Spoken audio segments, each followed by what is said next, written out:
Hello, everybody. The week of content comes to a close with a live stream as we discuss our predictions for three awards that probably should have happened months ago, but strikes happen. So, great job, guys. You do awards that nobody gives a crap about, apart from the people that win them. Sort of legitimately, because the prediction game might be all but dead unless somebody does something stupid. Which I might have done, who knows? We'll find out in a minute. So yeah, I'm your intro person, Ashley. Joining me as ever is AJ. And Yeah. Owen. Hello, Internet. It's weird having that said by four different people now on the four channels. But yeah, interesting stuff. Josie's already been active in chat. Josie's reading a lot of books. Death with Interruptions by Jose Saramago, the author of the books behind Blindness and the Enemy. Challenging but fantastic read. Set in the near future, there's a year where nobody dies. Initially, there's celebration, but then it causes financial strain on the medical and mortician industries. Then death comes to Earth, taking the life of a woman and falls in love. That's wild. Yeah.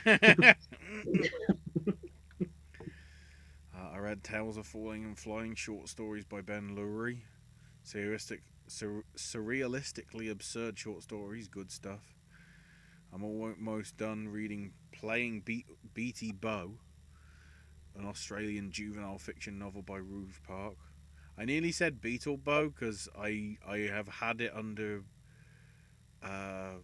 authority from at least a Beatles Facebook page that I keep getting bombarded with when I go, that Backbeat's finally getting a re-release after God knows how many years.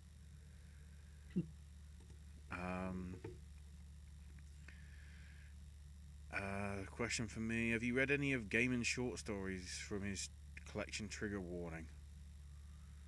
I haven't read that one.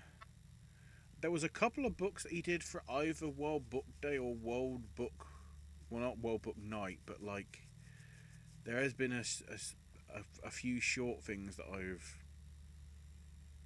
read. Can't think of what they are off the top of my head because probably the short stories, they didn't leave such an impact with me, but I have read some of Gaiman's stuff, short and long form. Gaiman's a good writer. She'll get more credit than he does. Josie's notable film watches since the last: Bedknobs and Boonsticks, Kiss the Girls and Make Them Die.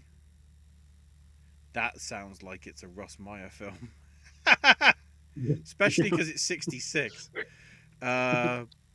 Again, for a minute there I thought this was a misprint, but no. Apparently in 1994 there was a film called Crooklyn. Yeah, it's a Spike Lee. It's like Spike Lee's. Yeah. It's like Spike Lee's autobiography, basically. Right. It's like Spike Lee's Roma, basically. Yeah. Repossessed. It's real. Go ahead. Crooklyn is really really good too. 1990s Repossessed. I wish I hadn't seen that. The Good Fairy from 1935. Jodorowsky's Dune from 2014. That's a very good documentary. 2000's The Dish. Bram Stoker's Dracula from Coppola and all that. Totoi, or The Secret of the Seal from 92. 1994's Hudsucker Proxy. Fly Peak the Whale from 1991. The Year My Voice Broke and its sequel Flirting from 87 and 91 respectively. Tetro. Microcosmos, Into the West. The 1992 one, because there's been a fair few names that have called that. The Quiet Earth and Hot Shot. I need to get a little caught up because I think I was doing like seeing every Nicole Kidman movie that I hadn't from back in like before she'd like done something outside of Australia. And it was the only one at the video store, so I've seen Flirting, but I have not seen The Year My Voice Broke. and I haven't fixed that yet. I saw Flirting like 20 years ago, and I never got around to the one that came before it. Speaking of the dish, Sam Neill has a book out.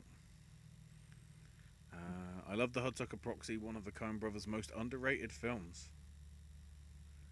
Yeah, I'd Yeah. probably say so. It falls in the cracks of like all the other stuff, like Blood Simple and Fargo and everything. So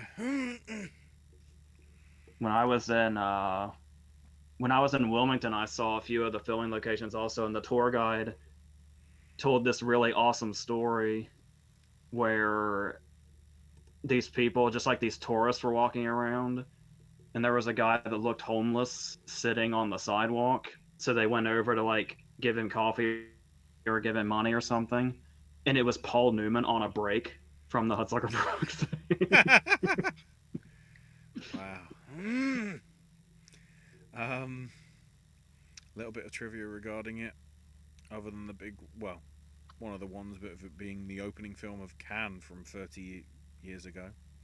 We'll get to that because, one big film and then what could be promising as another film which is going to be the opener. They're both out of competition. We won't find out the tasty stuff until later this week, so expect us to probably talk about that next week once we've wrapped up the WGA award, discussions on who won. Clint was offered Newman's character, apparently, of Sidney Musburger, and Nicholson was also considered. I feel like I love Newman in it because it feels like a left turn for him. Like it kind of feels like it's you wouldn't have suspected him, whereas the other two you probably could see it a little more. Yeah. Joel Silver apparently wanted Tom Cruise to star as Norvell Barnes, but the Coens insisted on Tim Robbins. And Jennifer Jason Leigh won out over Ellen Barkin, Nicole Kidman, Winona Ryder, and Bridget Fonda. Basically every It actress at the time.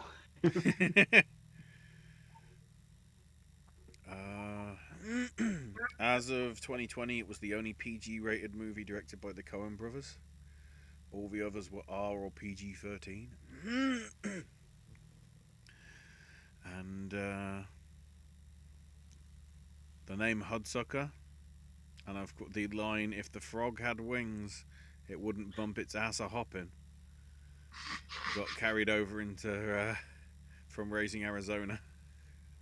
So, fun fact, and AJ knows where I'm going to go with this. I know that line from Tia Carrere in Wayne's World.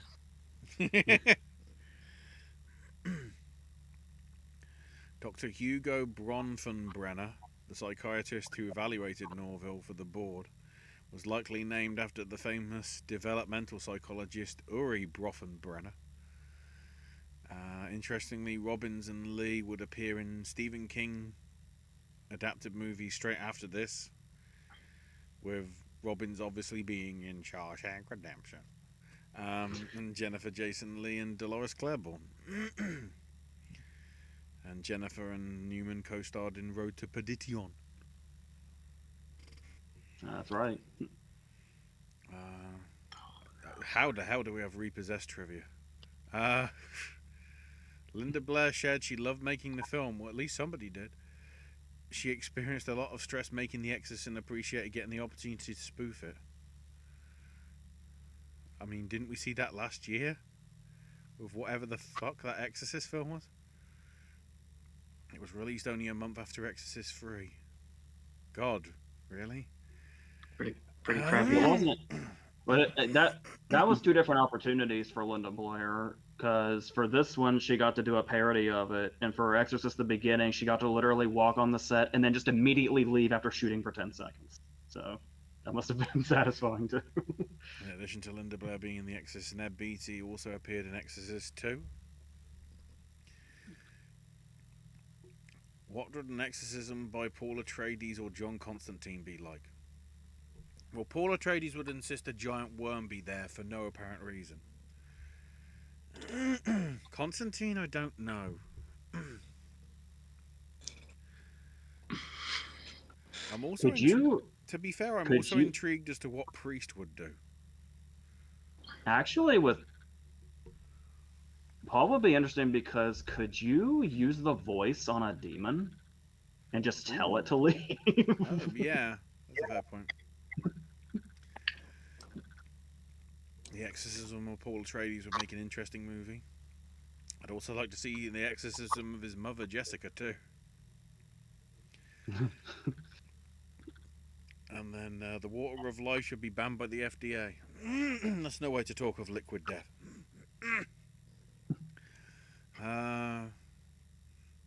Some Coppola Dracula trivia. The scene of Lucy getting back into her coffin in the underground crypt was shot in reverse to give it an eerie quality. She also dyed her hair brown. She dyed her brown hair red after concerns that she looked too close to Winona Ryder. Coppola and the special effects team consulted with a professional magician to get the effect of the brides rising up from the bed. Did they pay enough money to David Copperfield? Because I feel he would just do that anyway. Microcosmos beautifully captured the life of small insects for its 30th anniversary in 2026. There should be an IMAX re-release, which would be incredible, especially at the Natural History Museum in America. It's amazing to think that that is like from 1996, but it's still, you know, doing the rounds 2.5 decades on at IMAX screens. I just think it's funny that was it Disney that got a hold of it and released it on VHS? I think so. And they tried to. I have this VHS, by the way, where they tried to appeal to kids by the poster is a praying mantis wearing sunglasses. There's no indication it's a documentary. Cool story, bro. Legitimate.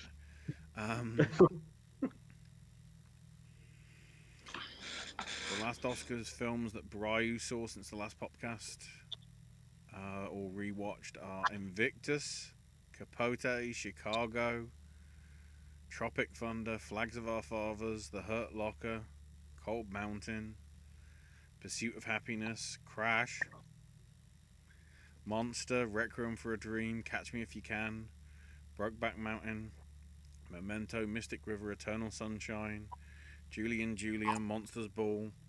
I'm hoping it's in this order because Julia followed by Monsters Ball seems intriguing. Especially then also following that with Pride and Prejudice. The Queen, Vicky Cristina Barcelona, The Reader, Lost in Translation, Match Point, Atonement, The Hours, In the Bedroom, The Visitor, and today District 9. I got so many flashbacks just getting that list. I was just about to say that. Entire years just flashed before my eyes. Tell me about it. I remember those schedules very, very well. I'm trying to remember. Did they do like screenings where they had Flags of Our Fathers immediately followed by Sands of Iwo Jima? Or were they? I don't think. I vaguely think they were released months apart, weren't they? So there was never a chance to. I don't think they happened around. They did. Well, I know for a fact they didn't happen around here, but it sounds familiar. Like maybe certain places might have done that. Yeah. I was thinking. Was Letters from Iwo Jima closer to the end of the year? Because I think Flags of Our Fathers was like kind of in the middle of the year or earlier. Mm. At least I feel like it. I'm going based on a feeling and not my actual memory, so I don't know how accurate that is. It's 2006. And it looks like the date would be December, yeah. December for Letters from Iwo Jima.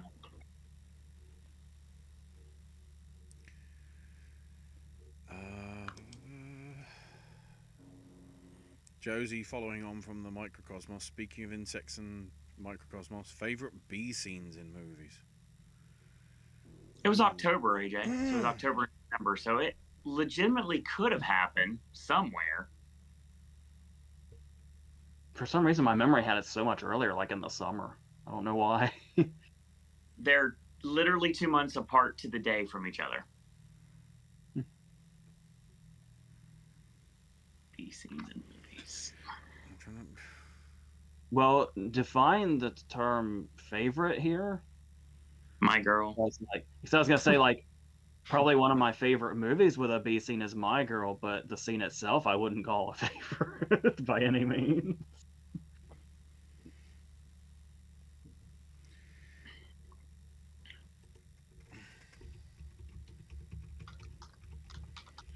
I'm trying to work out, you know, Me. it could be just insects, because it's like, you know, I don't want to be obvious and like say B movie, because that's like half the point. Oh, please don't. The Ray Liotta courtroom scene is the only scene I care about in that movie.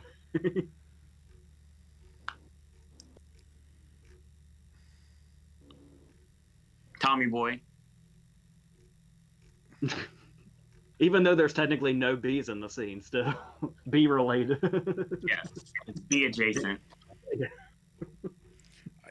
Also in B adjacent, I think the tomfoolery behind Busy Bee going missing at Best in Show. That's what I was looking at next too.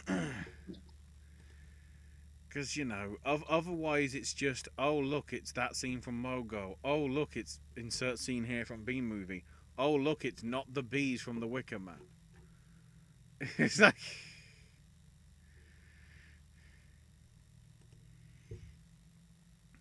There's too many stereotypical ones. The only one I can think... Oh, I guess there was that bee scene in Candyman, wasn't there? As well. And anytime he's around, there's bees in Candyman. That's true. Yeah. So I'll say the entirety of Candyman. Nope. I guess we don't really get a look at them until she's like in his lair, do we? Not properly, no. Yeah, that's still a great scene though, so I would say that anyway. Happy birthday to Francis Ford Coppola. Josie looking forward to Megalopolis. I wonder which distributor will get it. Ooh. That's going to be an interesting one, because it does feel like people will want to see it, but is it going to be sort of like possibly car crash sort of thing?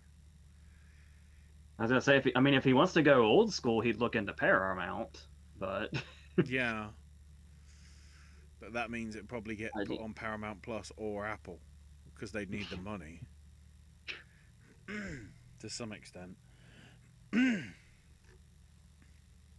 I'm kind of just holding out on having any expectations whatsoever. Yeah. Because it really could be. I feel about that pretty much exactly how I felt about Napoleon before it came out. Where it's like it could be amazing, or it could be, you know, what Napoleon was.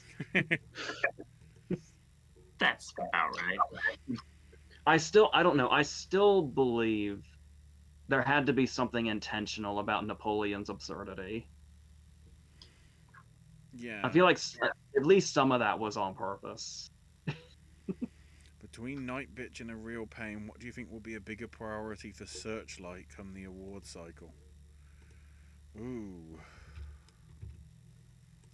Let me go to December and then look backwards and see what is coming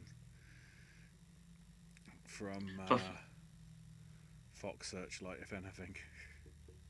Before I realized the existence of another movie that's actually called Night Bitch, I immediately thought this was a kick-ass movie before I knew anything, because that's the only thing that comes to my mind when I think Night Bitch. I mean, we are supposed to be getting a few of those, aren't we? Let's go. Somewhere down the line. Part of me doesn't know whether it's that or it's going to be like a streaming series thing. I was today when I watched that bloody crazy scene from the 39 Steps, the 1978 one. with Robert Powell somehow trying to stop time by just getting on the end of Big Ben's hand to make sure it doesn't get to 11:45. Which then just like, oh, he saved the day. Hard cuts to him walking with his girlfriend in the garden, like, and he saved the day and was happy, like that quick. And then because I looked it up because I was like, the most disturbing thing is it said this is the one that's closest to the book, as in it was the only one that's actually set before the First World War, as the book is. Because there was obviously nothing. I mean, it finished like in sort of countryside, not in the Big Ben Stevens Tower, whatever you want to call it. But it said underneath it was that well received that they did a TV spin-off with bloody Robert Powell's Hanray or whatever character. They actually did like, what the shit? So it just feels like that's what we got and everything. Yeah, interestingly, there doesn't seem to be that much. I guess the interesting stuff will be what's coming. Because I only just realised we're finding out, as I discussed, we Cannes is getting announced this week, but I believe starting Monday we have CinemaCon. So we'll begin to know what all the major studios are pushing for at least the next 6 to 9 months, I would thought. So we'll get an idea of what's going on there. But yeah, there's nothing really Fox Searchlight that stands out yet because nobody's really sort of committed to what's going on with releases, at least in terms for award season. I say they could also always pick up something at TIFF too if they wanted. I mean, I'm just trying to see what, because what's the bloody bike? I mean, Kinds of Kindness is technically Searchlight, which is randomly coming out in 2 months. You have barely had time to breathe. Those poor things. You're getting another one. Trailer looks good too. Bike Riders could be interesting. That finally getting a real trailer for it makes me more excited for the film itself. Mm-hmm. Yeah, for sure. Josie also. I wonder if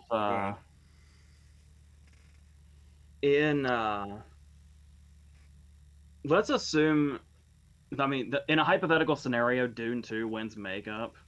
Mm-hmm. I kind of want them to give a shout out to Jeff Nichols for being the reason they had to put even more makeup on Austin Butler, because they wouldn't let him shave his eyebrows because of the Bike Riders. So the opposite of no, actually pretty similar to bloody Mission Impossible and Justice League. You can't get rid of the mustache. Except they didn't do it badly digitally. They realised their mistake from when they did it with Justice League, and it was like, put stuff on it. Cover them up. Josie rewatched 1998's Mafia, which is weird because I'm pretty sure the video game of the same name came out the same year, but whatever. Lloyd Bridges' final film role, which was released 4 months after his passing and dedicated to his memory. He also starred in Meeting Daddy 2 years after Mafia, but was actually filmed before Mafia. It took that long to come out.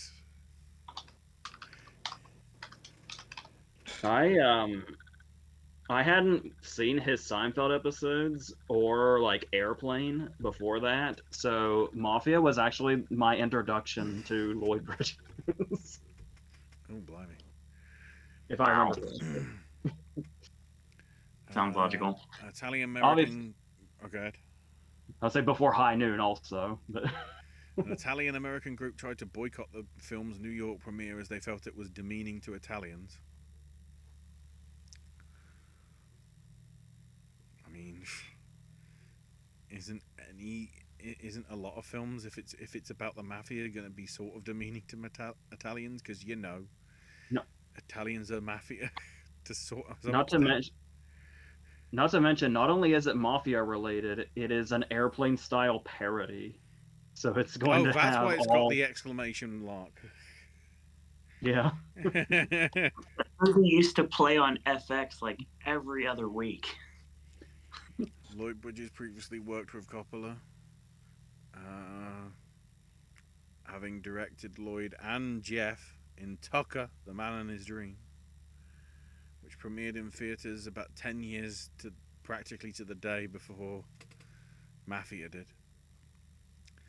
Anthony Crivello and Sophia Milos are the only actors who played direct members of the Cortino family that of direct Italian descent.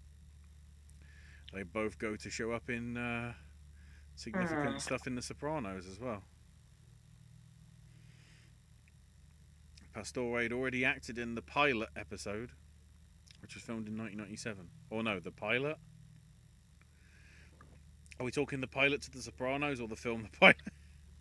Oh no, there we go. Filmed in 97 but didn't air until January 99.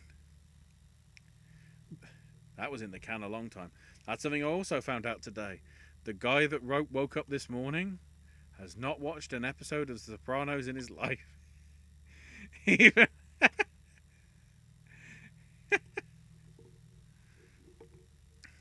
the story.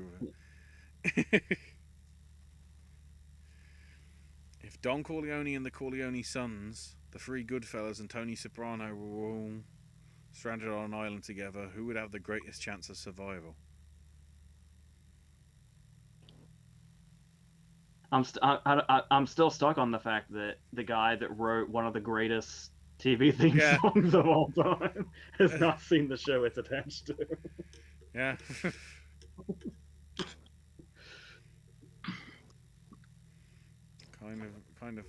kind of hilarious when you think about it.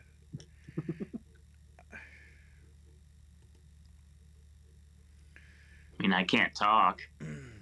I've been the Bill and Ted's Excellent Halloween Adventure guy since I saw the first show, and I've never seen the movies, so there you go.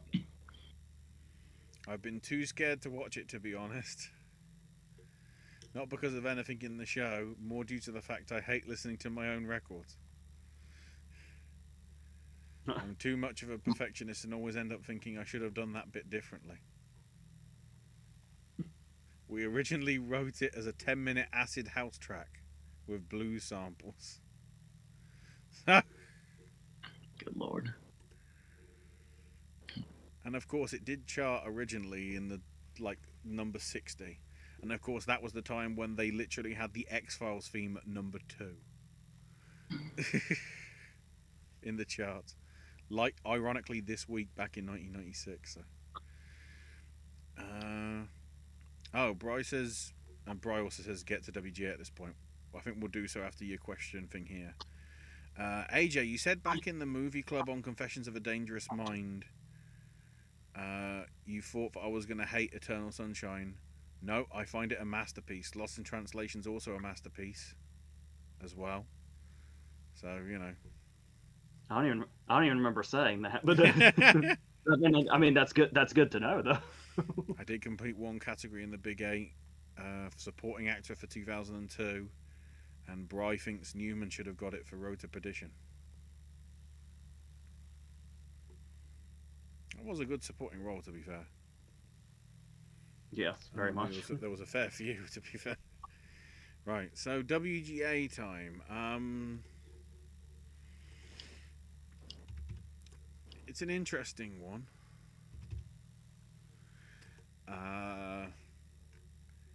Again, because of the situation of what we've got. But then, of course, we also have the semi-category fraud back again, because Barbie is considered original. And then, of course, when we get to documentary screenplay, there's nothing here that carries over from anything. So, Nope. do you want me to read them off, AJ, or do you want to? It looks like I could. Nothing's fucked up yet. Yeah. Yet. Tension mounting. Well, starting with documentary, we've got 4, it appears, if I'm not mistaken. We have Bella, It Ain't Over, The Pigeon Tunnel, and Stand from the Beginning. Is Stand from the Beginning the only one that was shortlisted of these? That sounds I right. think so. It's also So, notable that this is the only, I guess, adaptation out of the list, because it does credit that it's based on the book of the same name by Ibrahim X. Kendi, whereas the other three are just listed as original scripts for documentary. If that's somehow possible. the fact that it was shortlisted makes me want to say it, but it's also really hard to go against Errol Morris. So maybe based on something already might rule out Stand from the Beginning. So I'll take a swing and say The Pigeon Tunnel. Ashley. Well, that probably means that the prediction game is over. Because I've also gone with the Pigeon Tunnel, because John le Carre, who the film is it's about, is got so many fascinating stories that aren't just his novels. He's like up there with Fleming as like the shit he did in the war, like that sort of thing. So I'm intrigued how that probably is, and the fact as well it comes from the guy that has brought us the fog of war in previous years, and the act of killing and look of silence, like Double Bill. He has some history, and of course the probably the one that most people know from his early days, Thin Blue Line, about the shooting and the murder investigation there. That's why I'm mainly going with it because of John le Carre, because of the subject matter.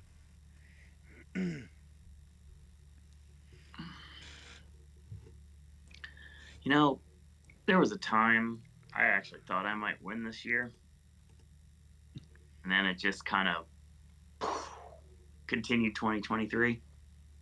So, that was my thought process too. And since the game is now officially over, doesn't matter anymore. The Pigeon Tunnel. Okay. Then to Adapted. We have American Fiction, Are You There, God? It's Me, Margaret, Killers of the Flower Moon, Naiad, and Oppenheimer. Now, is this going to be really easy, or are they going to say, you know what? Now that we know all the results, why don't we be different? What if it's 2018 all over again, only post-award season? I would say if they wanted to just throw a random curveball, it would be Are You There, God? It's Me, Margaret. Mm-hmm. But I'm just going to be safe and say they stick with the American Fiction train. Okay. Because I'm doing the same, because I nearly fell into the trap where I was like, well, they're obviously giving it to Nolan. And then I realised, oh, wait, they actually were the only ones that acknowledged him in the past 20-something years, because they gave him original screenplay for Inception. So, yeah. Cord Jefferson seems to be doing all right. I mean, Nolan's going to be happy enough anyway. Him and his wife are getting knighthoods and damehoods, so, Yeah. Cord Jefferson. Was he up against David Seidler back then in 2010? Let me have a quick check. 2010 Writers Guild. David Seidler, who we just lost recently, which I'd forgotten how old he The was. other nominees so. in original screenplay was Mark Heyman and Black Swan, The Fighter, The Kids Are All Right, and Please Give. Mm-mm. So apparently no.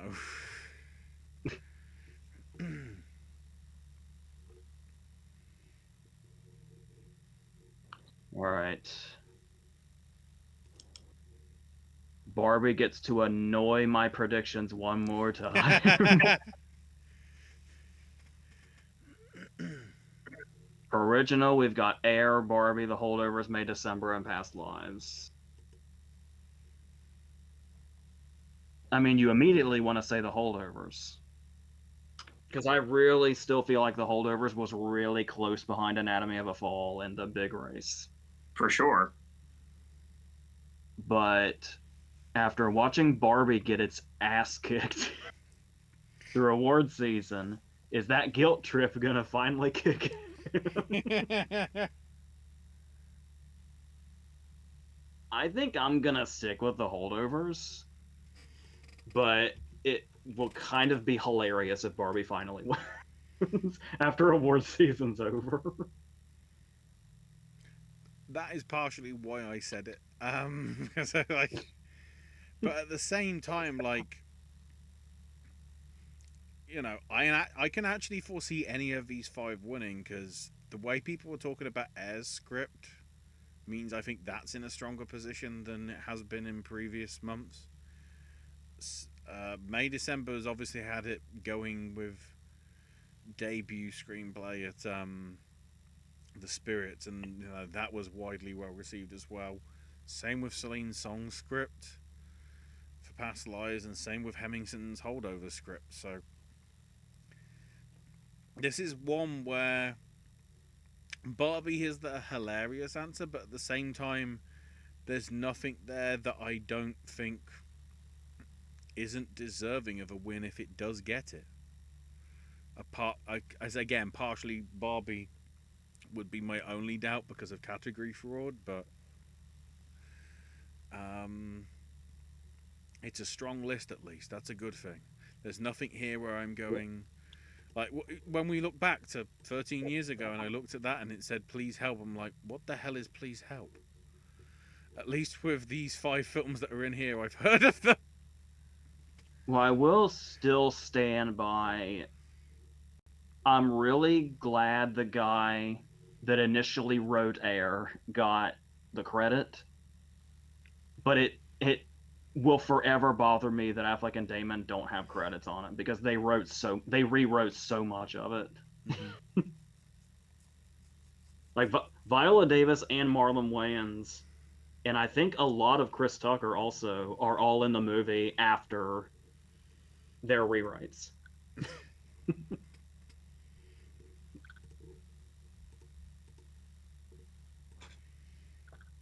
So with all that, the long-winded soliloquy you just rattled off, Ashley, I just want to make sure I got this. What did you say exactly?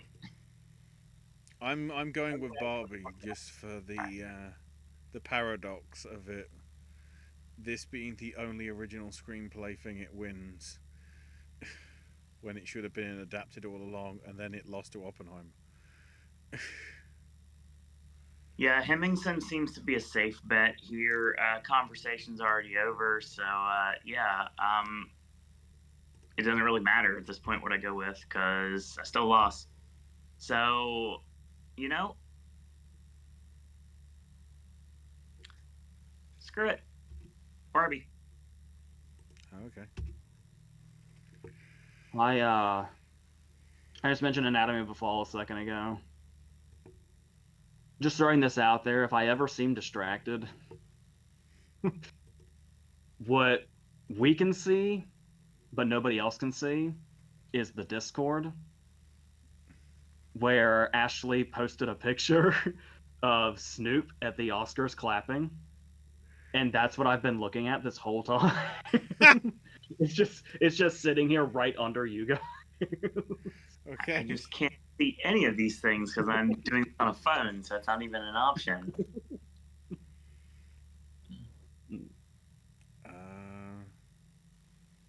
So briefly, because it usually does get mentioned, thoughts on June's Criterion releases, AJ?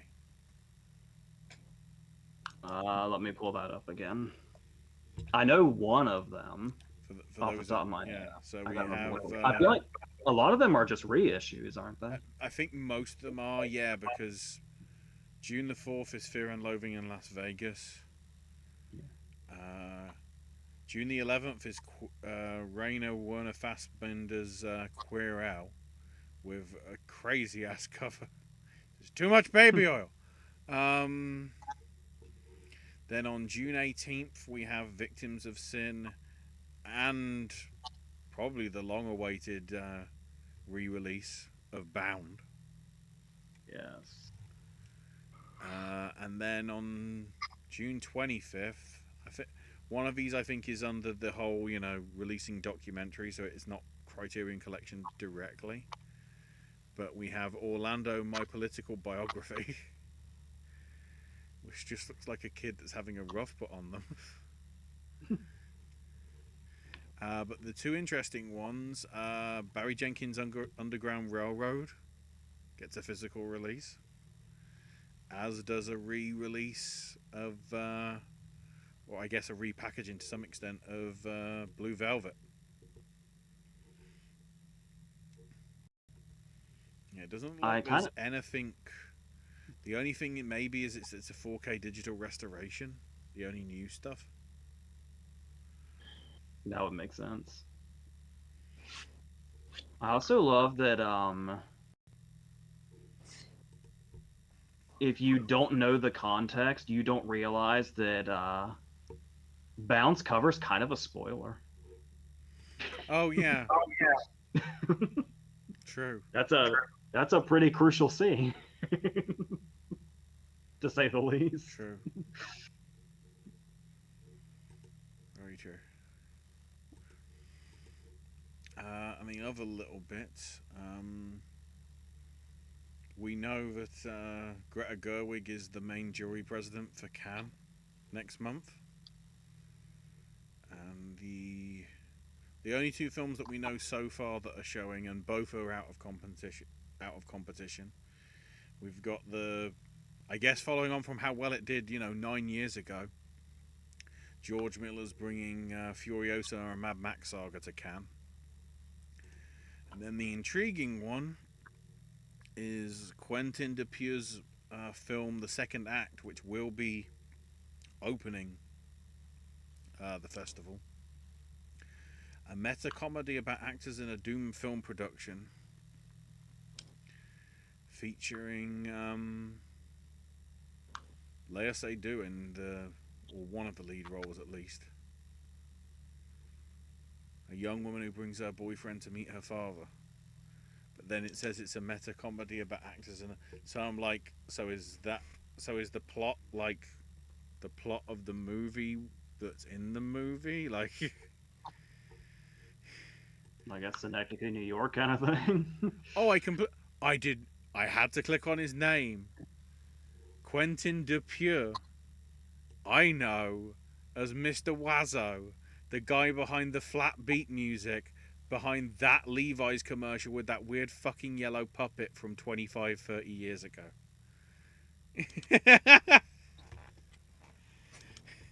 That charted just because of that commercial.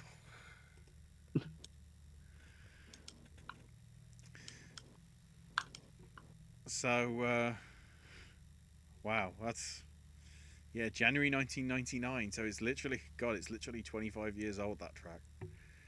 Oh, that ages me. And now he's doing films that are getting into Cannes and not just. Okay. Wow, I didn't expect that to come from a Cannes Film Festival. Expected world premieres, which will be, I guess, confirmed this week. Oh, Clint Eastwood's final film, maybe. Coppola's Megapolis. Oh, Paolo Sorrentino's new film. Oh, Audrey Durwan's doing a new film version of Emmanuel. Okay. Ali Abbasi's new film, following on from Holy Spider, as well as the last few episodes of Last of Us that he did. Andrea Arnold's also got a new project supposedly coming to Cannes. Oh, Oppenheimer's new documentary, I think. Oh no, it's an apocalyptic musical. Okay. And I guess following in that thing, David Cronenberg's The Shroud as well. Cronenberg's new horror film. We'll have confirmation, and we'll probably go through some of the ones we're excited about maybe next week. I just don't know any portrayal or just any real thought of body decomposition freaks me out too much. So I don't even know. I don't even know how much I want to see Cronenberg's new movie, honestly. The fascinating thing about it is it was supposed to be on Netflix, and Netflix gave up on it. Also concerning is it's personal and autobiographical. So apparently David Cronenberg wants to contact the dead. I can't tell if Netflix giving up on you is good or bad. Because there's an argument that it could mean either one. Considering during WrestleMania last night I had to see a promo for Rebel Moon Part 2, and I'm like, they're bothering to release Part 2? Dear Lord. I don't know if the bar just got set very, very, very, very low or what. But I finally watched the first Rebel Moon like a few weeks ago, and I didn't hate it. But I think I had the bar as low as you could possibly get it. Probably doesn't help, because then that makes you think it's okay when it's probably just below average. But because you thought it was going to be dog shit. And the way people were describing it is everything I hate about movies like that, where it's like, oh, he just ripped this scene off of this movie and ripped this scene off of this movie. It's like, usually that shit drives me insane, but it's like, I wasn't exactly like really into it. I just didn't hate it. Josie says one reviewer in Napoleon said they made Josephine into a manic pixie dream girl.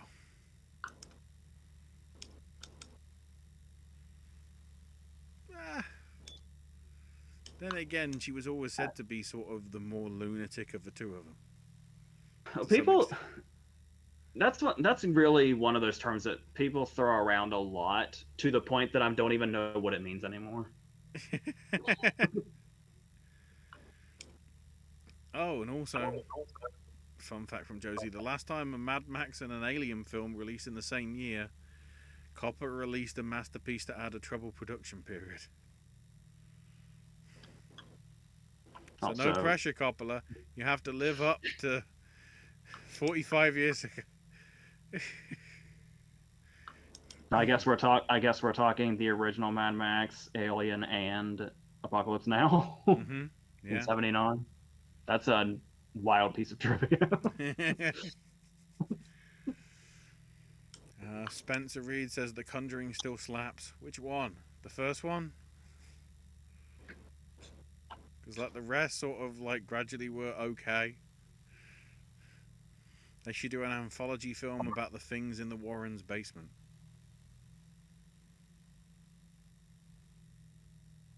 I feel there's enough stories with that you could try and, tell it, like Twilight Zone sort of do it, but I guess in the same vein as like those Hammer things like Horror Express and the house that I literally bought it today because it was showing it's on tonight, like right now on TV, but it was like The House with Blood for Walls or something. It's one of these, Hammer sort of 4 stories in one, Creepshow-esque basically. Yeah, it would have to be an anthology movie, because I know everybody would say, literally fucking everybody would say, make it a series, make it a TV series or a streaming series, and it's like, you know exactly how that would go. A couple of them might be really good. Most of them would be overlong and boring. That's what an anthology movie would work much better, I think. Spencer also says Shockwave is a blast, so is the Versus. And adding, why was Shock Corridor not shown to me until this Versus?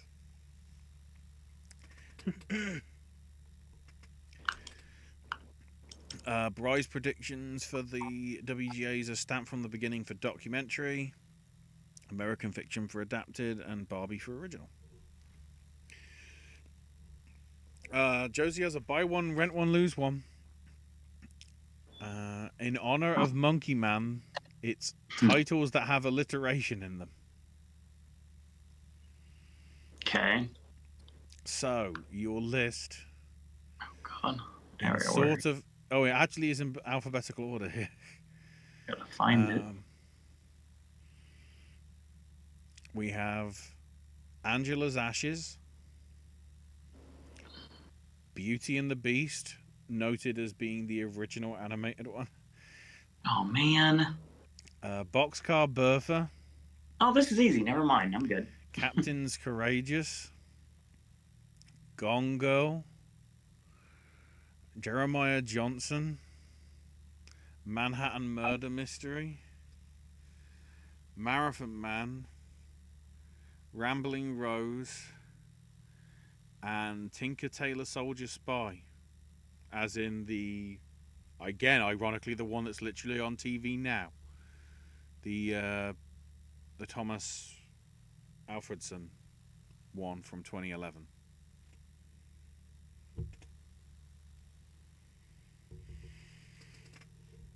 I would put Captain's Courageous at the top, and then Marathon Man, and I'd axe Jeremiah Johnson. Oof.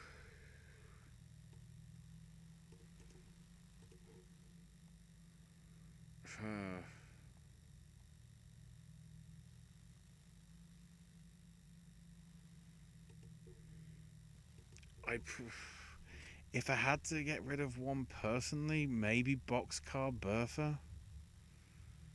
Because I don't know how strong a lot of Roger Corman's not. Yeah, it's one that never really stuck with me to some extent.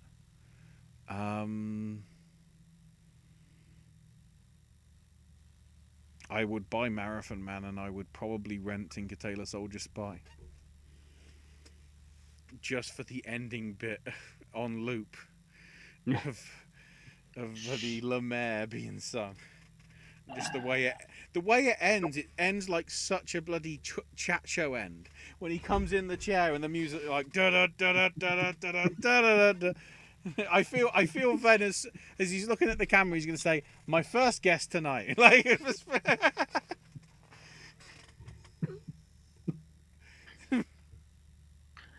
Well, thank you, Josie, for giving me a softball today. I appreciate that greatly. AJ, you probably know exactly what I'm going to say before I even say it. I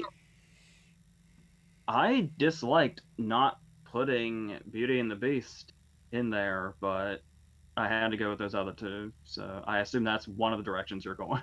Obviously. So, I'm buying Beauty and the Beast.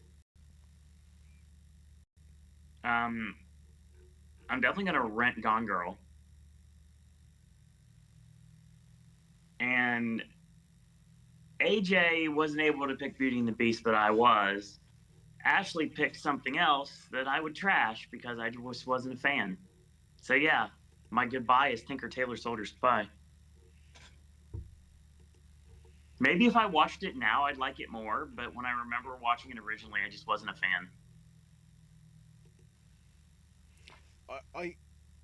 In sort of in turn with that, I wonder whether Rhythm Section is going to get reappraised eventually. Because I feel that was sort of underrated and run under a lot of people's radar from a few years back.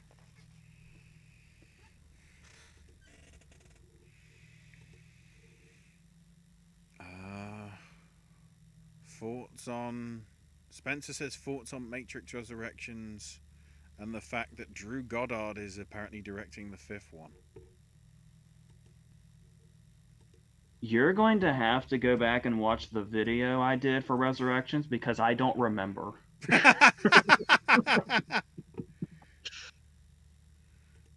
I mean, all I have to, on the Drew Goddard news, thank fucking last.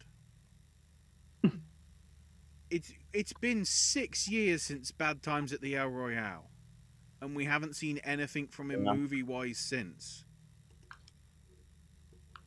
And everything that he's been involved with, Martian, World War Z, and Cloverfield as writer, and then obviously writing and directing Cabin in the Woods, I don't feel he's really done a bad job on screen, on cinema screen at least yet. As he's definitely somebody I trust, especially as a director. Even though we only have 2 movies to go on, it's enough to say I trust this guy. And yeah, the fact that he was able to adapt The Martian is extremely impressive. And the key thing is, apparently, Goddard is also writing. And Lana is currently listed only as exec producer.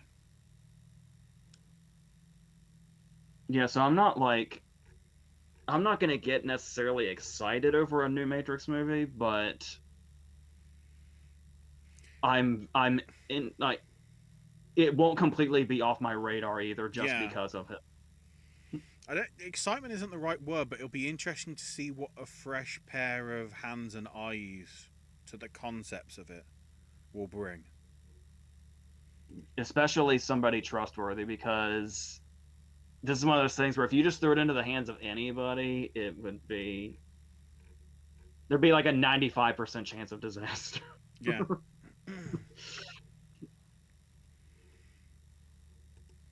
Or something really like pseudo-intellectual and pretentious. Which I don't think Goddard's going to do. Or Goddard's going to do. I made him French for a second. I still remember that bit where the Wachowskis in their previous identities, I think that's the political way of saying that, randomly show up at the end of Matrix Path of Neo, which was supposed to be like retelling the story of Neo's stuff in the Matrix, where they went, yeah, we could do the ending like the movies. That'd be boring because it isn't a video game. So we're going to make a giant kaiju made up from all the Agent Smiths that we call Mega Smith, and you fight him instead. And I'm like, is this canon? Is this canon as well? In like some alternate universe, this is what happened. Maybe. Spencer also says Maria with Angelina is going to be so fire. At first I was confused what that was, and then I realised, no, it's the Maria Callas thing with Angelina Jolie in it. It's just the name Maria with Angelina sounds like it probably would be a title for a film. I mean, that's Paulo Rain's next one, right? I think so, yes. Which could also show up at Cannes, I would have thought. Yeah, because I made it known back then that I wasn't big on Spencer, but he's still a director I'm always going to be interested in. El Conde obviously was fucking insane. So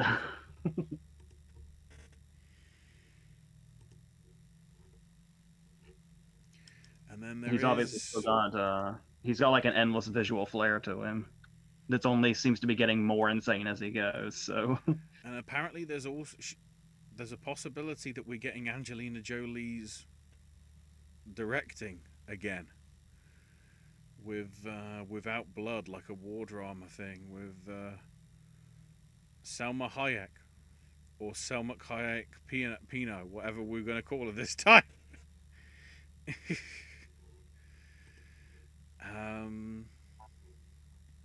And Maria is also a Stephen Knight script. That's right. Who's been doing a pretty... I've been catching up because they put all the episodes up in in one go. But this town, the story of, partly I guess because he is a Birmingham kid himself, about the story of the two-tone music scene, sort of the 70s and 80s. Like the alternate version of This Is England is been really good, and I'm hoping it is just one series and they don't try and go back to it, because it was very well done. I maybe said that because Spencer recommended us as a versus Kindergarten Cop versus Cop and a Half. Maybe. Number one, Kindergarten Cop has a versus. Right. It does. With Turner and Hooch. And if that sounds weird, if you watch the video, we explain why. Secondly, I don't know. Bashing Cop and a Half almost feels like its own video. I believe Owen's a fan, so Owen might take it as. Most Oh my definitely a fan god! of Cop and a This is Half. actually Siskel and Ebert. We have been for quite a while. It's fine. Owen is such a fan of the kid actor, he's going to completely forget that Burt Reynolds did whatever the hell he did in that film. That was from someone I greatly respect, that being Ebert. That is one of the most baffling things.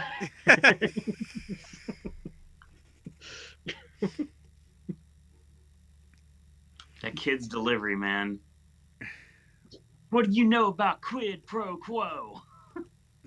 I'm looking for a guy named Bobo.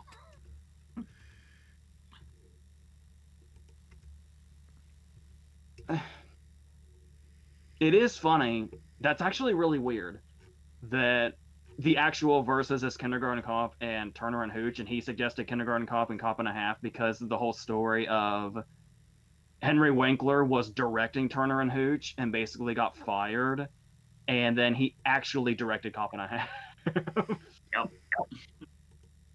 That's something's connected.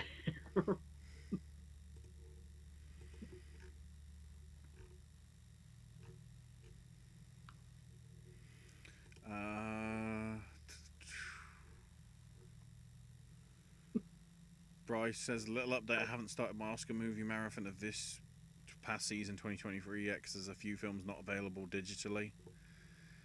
Some are tough, like Teacher's Lounge, because of it being Sony Pictures Classics. And although it's been announced to be coming to the platform, The Boy and the Heron's release date for Max hasn't been confirmed yet. Josie also says happy birthday to Jackie Chan. And then randomly, God damn it, Mercury retrograde. And then Bry says of Blu-rays that Bry's picked up since last time. From the Criterion collection, Bry's picked up Ace in the Hole, Anatomy of Murder, and Some Like It Hot. And then in terms of regular Blu-ray releases, Monsieur Lazare, Flea, and the trilogy box set for The Dark Knight.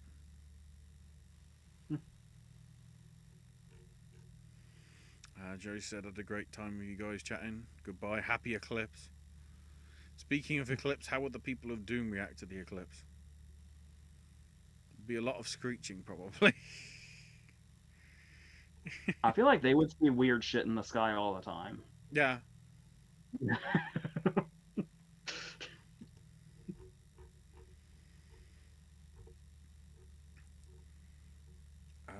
Wouldn't that also depend on, like, which planet we're on? Maybe. Maybe not. I don't know. Science wasn't my strong suit, so no idea, honestly. And then Bry gives us the Oscars sound game. We're looking for the best sound of the 80s. Of course, some of this does involve sound effects editing as well, so this will be a bit longer than usual. So with it, in terms of what we're gonna do for next time we get round to doing something like this, I think I've worked out what we'll probably do. I'll put it out there into the ether when we get to it. So, for 1980 sound, which is just that, luckily, we have the Empire Strikes Back winning over Altered States, The Coal Miner's Daughter, Fame, and Raging Bull. Ooh. Raging Bull would make a lot of sense, but I think Empires is probably more unique. Like, they would have had to be more unique in what they accomplished. Yeah.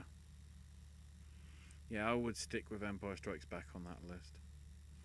Yeah, if I had to pick anything other than Empire, it would be Raging Bull, but it's definitely Empire. For 1981 sound, we have Raiders of the Lost Ark winning over On Golden Pond, Outland, Pennies from Heaven, and Reds.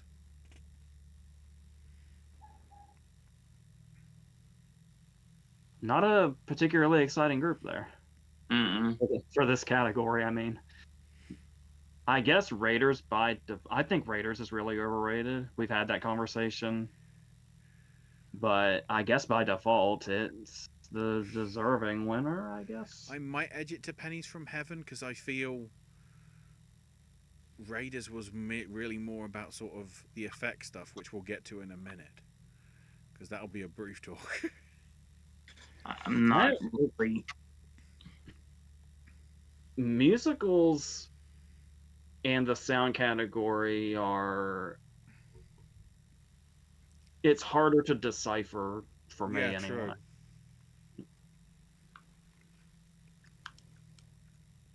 I'm not big on Indiana Jones for lots of reasons, but yeah, I have to go with Raiders in this group. The reason why I say that is because in sound effects editing, they literally just gave the award to Raiders. That's why I wanted to sort of spread the love, because it won an award by default.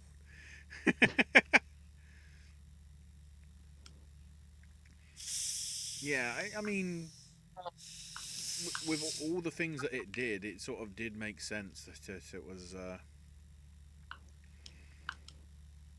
it deserves, acknowledgement for its sound effects stuff. I mean, the Wilhelm scream.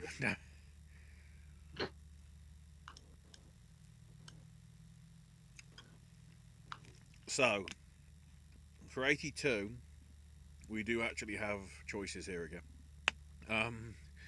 For sound, E.T. beat Das Boot, Gandhi, Tootsie, and Tron. Ooh.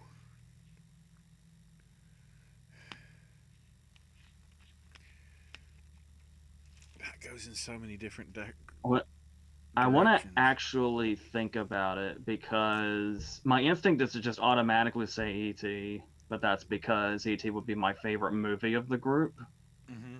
When I feel like something like Das Boot would probably be more what's worthy. Yeah. What was the last one? Tron. Yeah. That's another one of those ones where it's like it had to probably be more unique in its choices.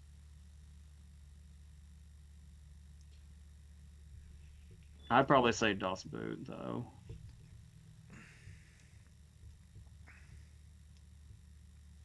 I'm split between Tron or Gandhi. Because again, E.T. feels like it was more the effects stuff that really made that rather than the sound itself.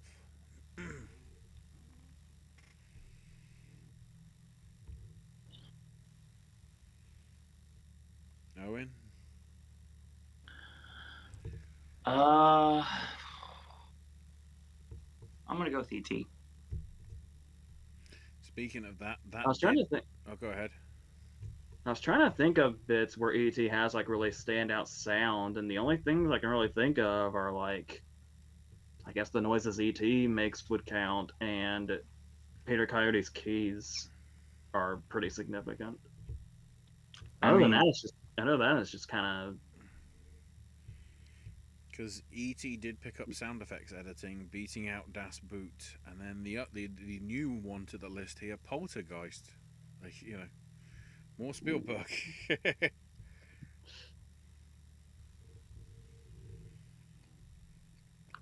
This is where I feel E.T. would be the better fit. Generally. I'm actually really inclined to say Poltergeist, actually. That as well, Oh, yeah.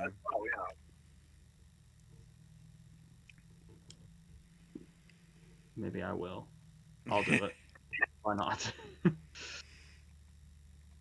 I also am going with Poltergeist. Then for 83, sound had the right stuff win over Never Cry Wolf, Return of the Jedi, Terms of Endearment, or War Games.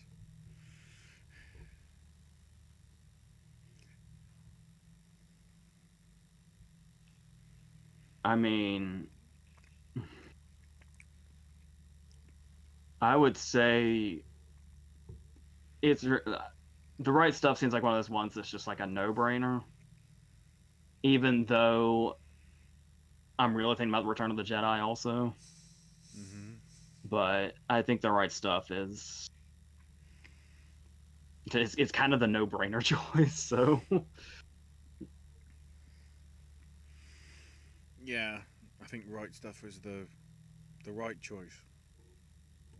Lol. I love that War Games is here, by the way. Yeah, in fact, it got recognition, to be fair. That's pretty good. I also am going with the right stuff.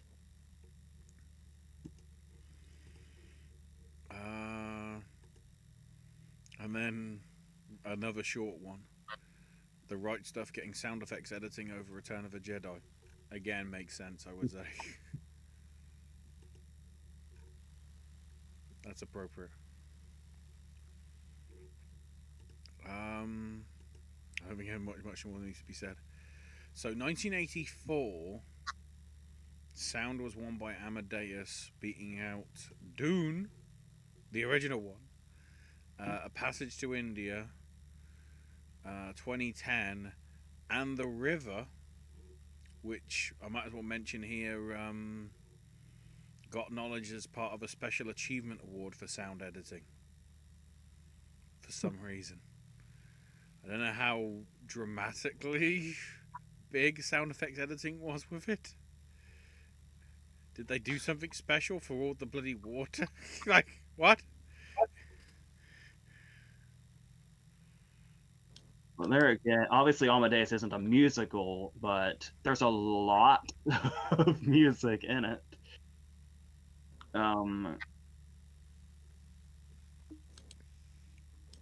I guess that makes sense as a winner. I still don't understand the river situation. Yeah. Let alone the special achievement.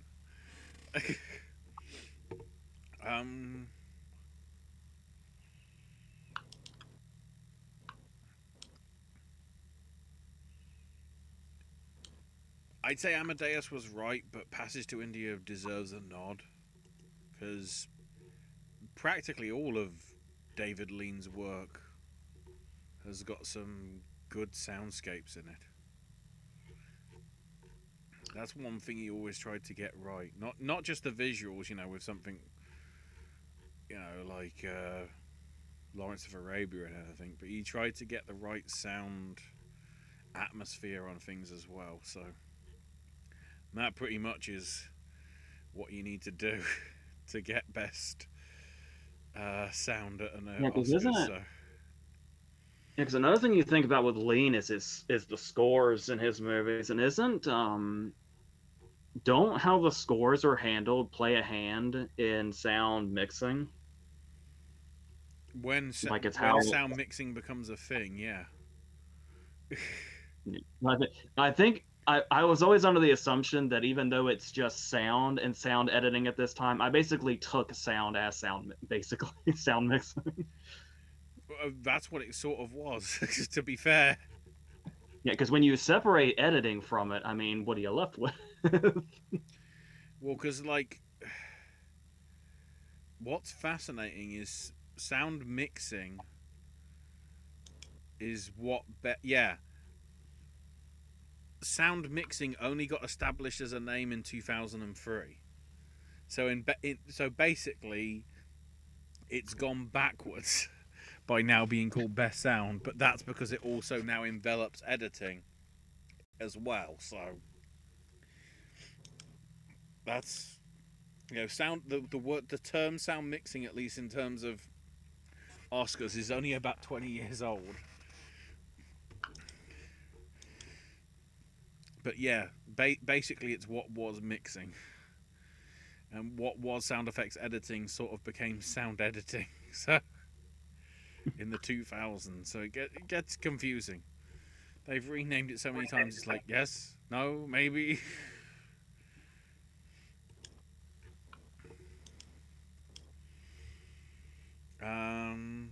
So for 85, we actually have mostly different names in both of these lists. So at least that's good. So for sound itself, Out of Africa, Beat Out, Back to the Future, A Chorus Line, Lady Hawk, and Silverado.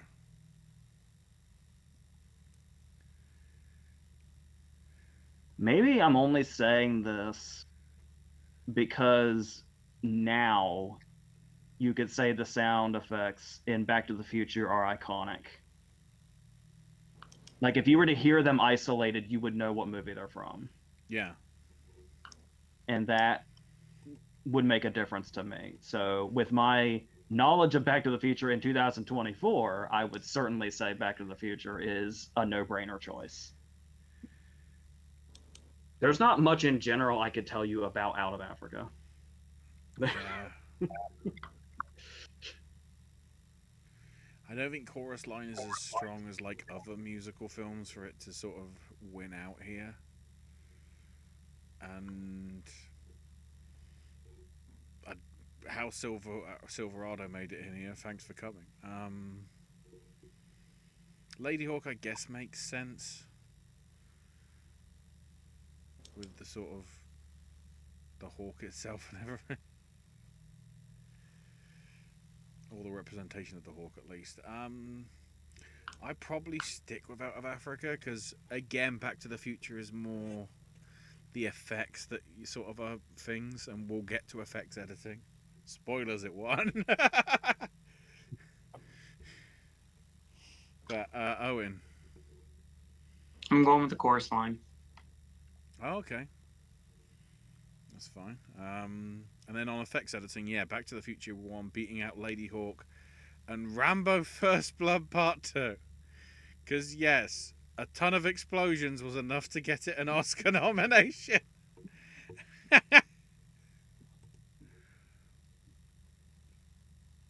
I would still say Back to the Future. Yeah, for effects, yes.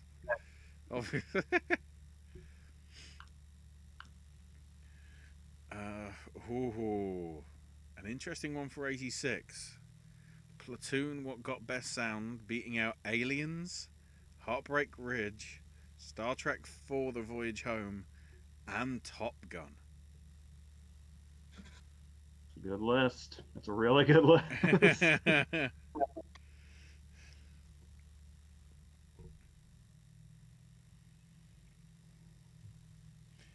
would kind of say Top Gun over Platoon to some extent.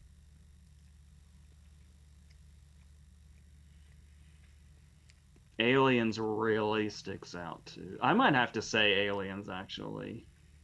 But that's a really good list. There's not really one I'm saying. Heartbreak Ridge, I only really remember like the boot camp scenes.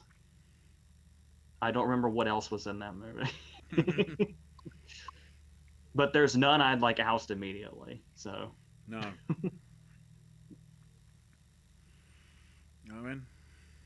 Owen? Aliens make sense to me as well.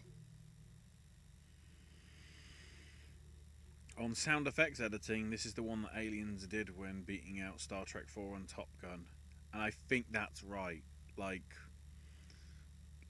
the sound effects of the guns and the noises of the alien and sort of everything. I'd say that is probably, again, it's the sort of thing like, it's a shame it didn't get general sound, but in terms of effects and getting that all sounding beautiful, yes, no brainer.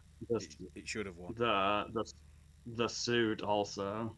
Yeah, I forget what it's called. The power armor. Yeah. I think it's called Top power Gun. armor. I can't remember. It's like the JCB suit, like.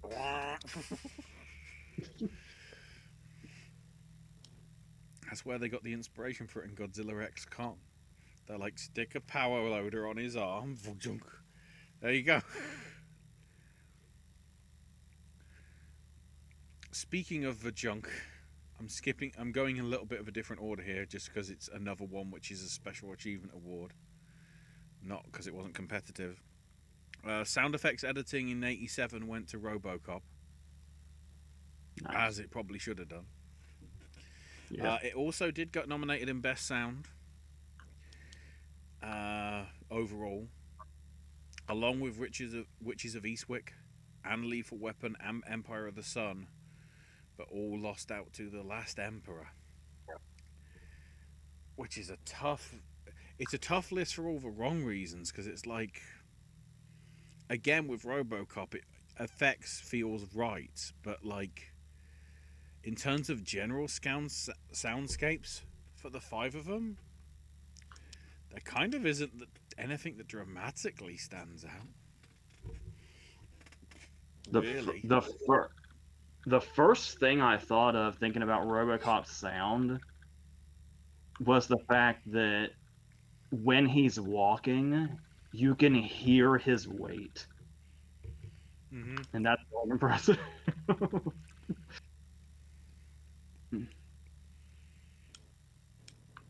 mean, I'd kind of say RoboCop, but there's nothing there that's after what a strong year '86 was. '87 feels like a weak year, and even the winners, like, that's a week. That's the strongest of the week.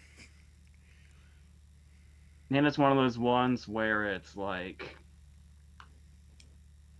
I don't know if I'd exactly say this about Amadeus, but your first thought is, did it earn sound or did it get sound because it was a juggernaut of a movie that won most things? Also, it's, some might see it as a bit of a lowbrow choice, but I'm gonna stick with RoboCop. Fuck it. I would say that's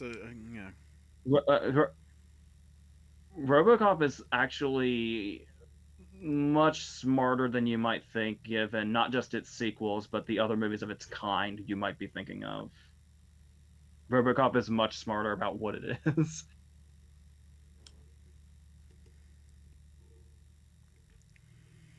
Owen?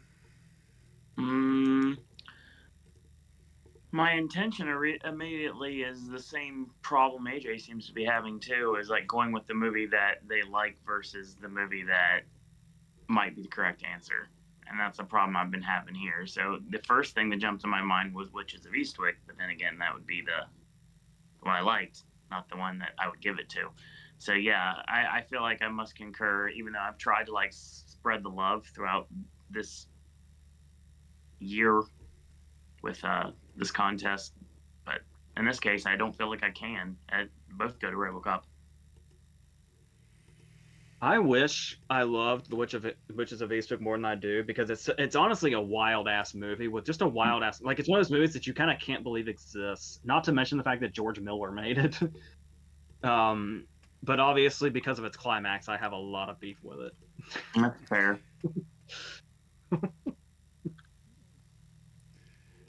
288,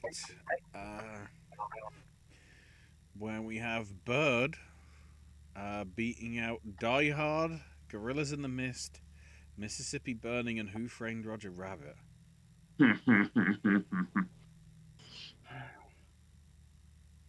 Well, if we're talking the unique factor, one obviously sticks out here. Because I almost want to say Die Hard for the same reason I said Back to the Future, where it's like, just because I know every inch of those movies means that the sound is iconic to me, and Sure. I could identify it isolated. But yeah, if we're talking about unique and the blending of real life sounds with cartoon sounds, which are completely different, um, I think Roger Rabbit would have made a really inspired win. So I'll say it. I would go with Die Hard because again, this is the this is the problem because this is sound and sound mixing, but then we've also got sound effects editing. I feel that Roger Rabbit is more inclined to that. We'll get to that in a minute. But yeah, Die Hard, like with the way the sort of the beauty of the mix of putting in the Ode to Joy, slowly crescendoing in as the power gets cut off and we get the the safe being opened not by cracking it but just by letting the people turn it off. Just the way it builds and whatever is just really well done, and certain bits as well, like where sound actually plays crucial to the plot. So The glass and everything.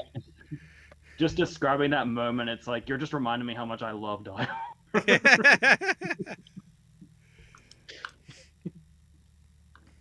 I mean, I only like that bit again even more so because I saw it with the bloody Cerveza Cristal, because that's now become a thing. You know, where the where the bloody vault opens and it's just Cerveza Cristal. Like, there's the beer. Thanks, Chili, and your Star Wars random shit from 20 years ago.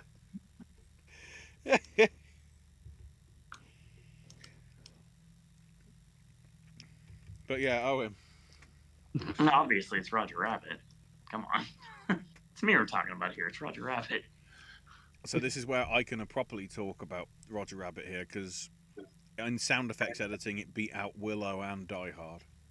And yes, this is where it fits, I'd say more so, because getting the effects to land perfectly with the animation and the live action as well is just so well done. So yeah, that's well deserved for sure.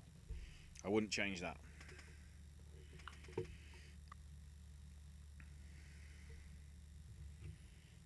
I'm guessing you guys wouldn't either.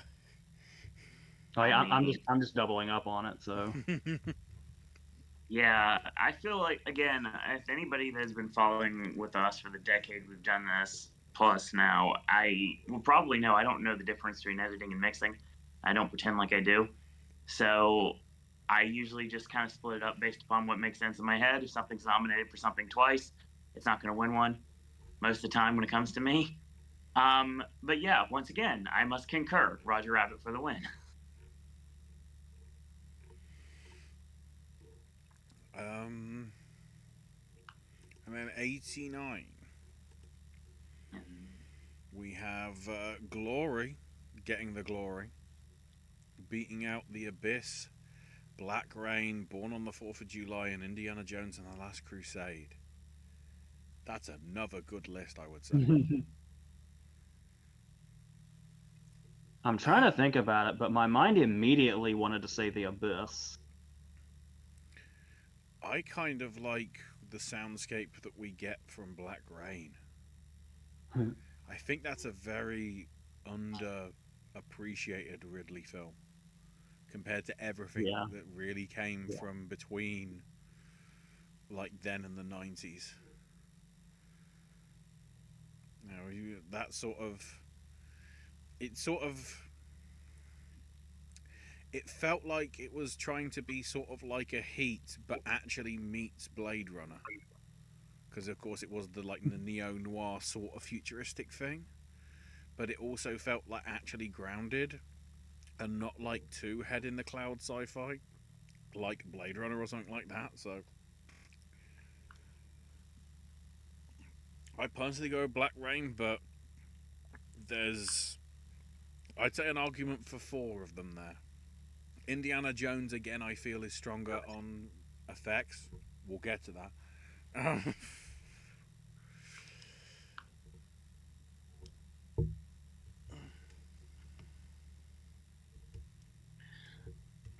gonna have to go with the Abyss here.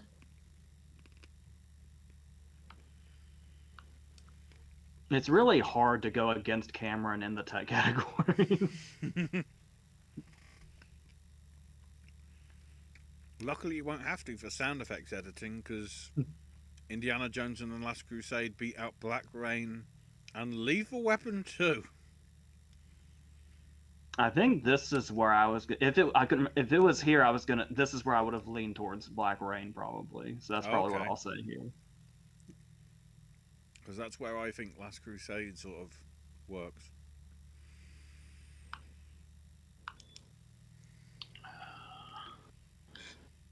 This is tough because I have not seen any of these movies. Whoa. AJ, can we find an excuse to put Indiana Jones and the Last Crusade in Movie Club just so he actually watches it?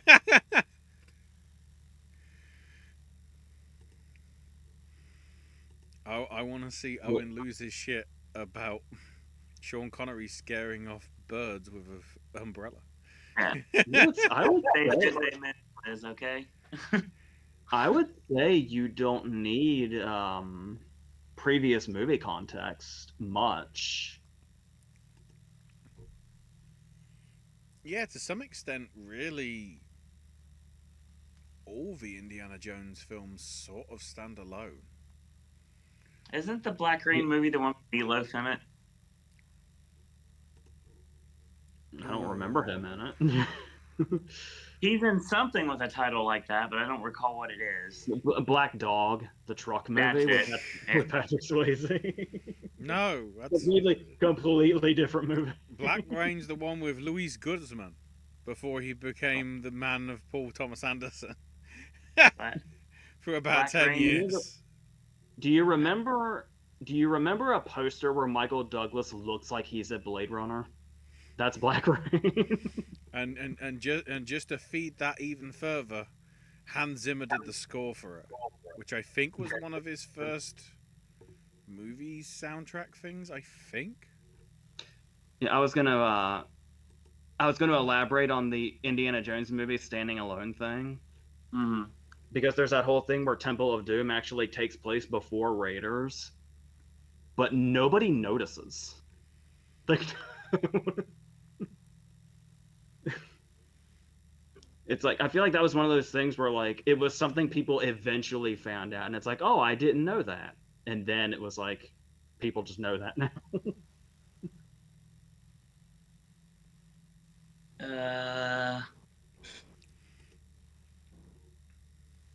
Black Rain sounds right.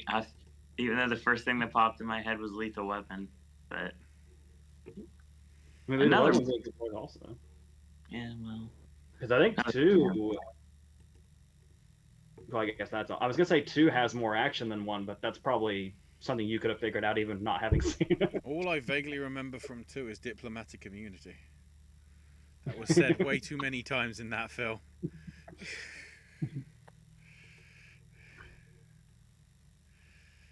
So there, that's that done. Apparently the next time we're going to do this, maybe next week, I don't know, will be visual effects. And we've already done the 90s. I propose 2010s. It's That's not fresh. too, it's relatively fresh, and also it isn't to the point where, because there's about 6 in the 70s where it literally is only one film that won. So it's like, and in the 60s it was one film or the other, so there isn't that much choice. some twat in 1940 decided that we'd have 13 or 14 different people considered for the bloody award. The hell? So I think going to like 5 and just having, one for each year and not having to mix it up with sound and sound effects mixing will be relatively normal. Plus, there's some interesting things that probably shouldn't have won or should have won from the list as well, so I would argue. And some things that shouldn't be there. Skywalker. It's also funny you bring up the 2010s visual effects, because I just rewatched Kong Skull Island for like the 50th time. Yeah. And I still can't wrap my head around how incredible that movie looks. So there you go. 2010's VFX, Bri. Yeah, there we go. I'm just trying to check. I don't think anything else significant has happened. No movie news is broken in the past hour and a half. I mean, something happened to me the other day that I didn't talk about, but that's okay.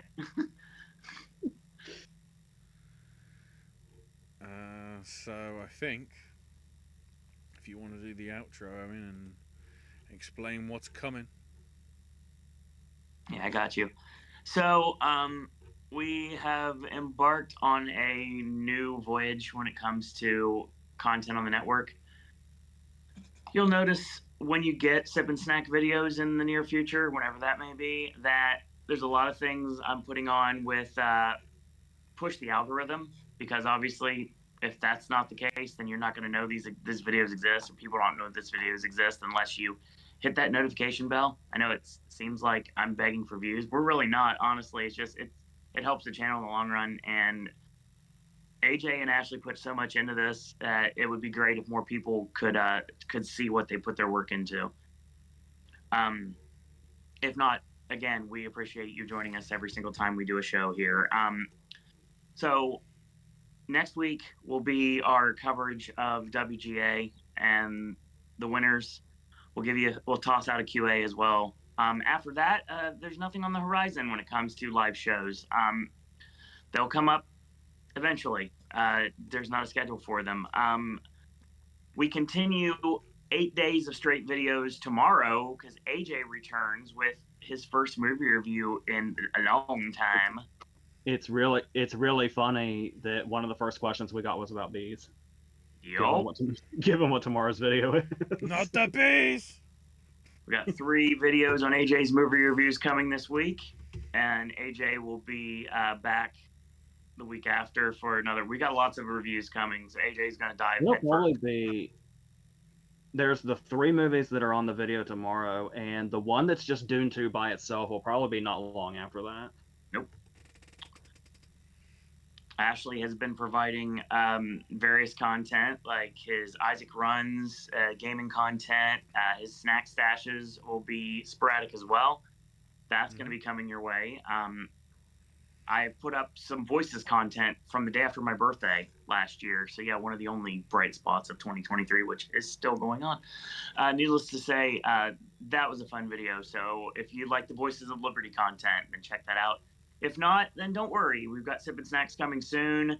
I got a lot of water parks video from the 2 nights I was able to see my favorite band a couple weeks ago. So yeah, I'm super excited about that. And that video will be coming your way. I would say probably in July, because it makes sense to come out in July. If you know, you know.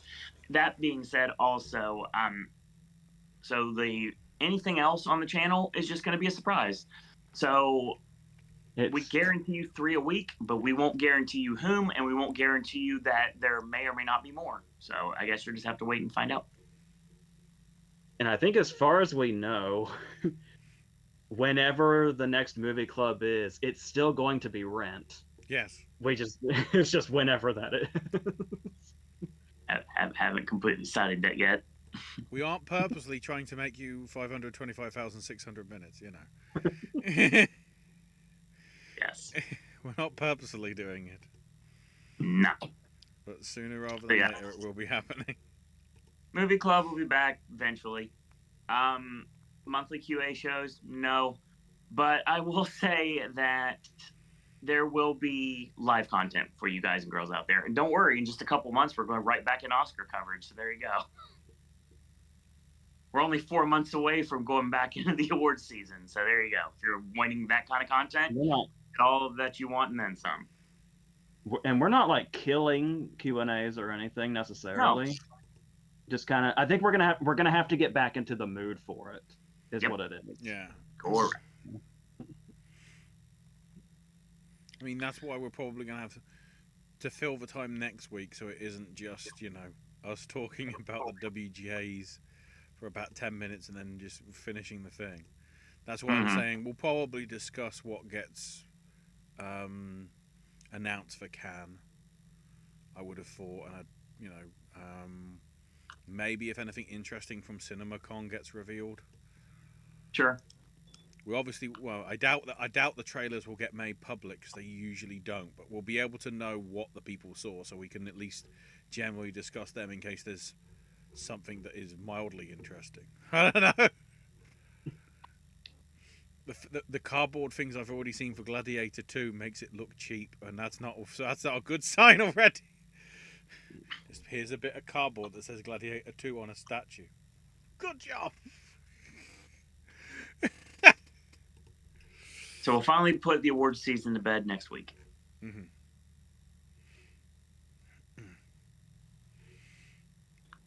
Right.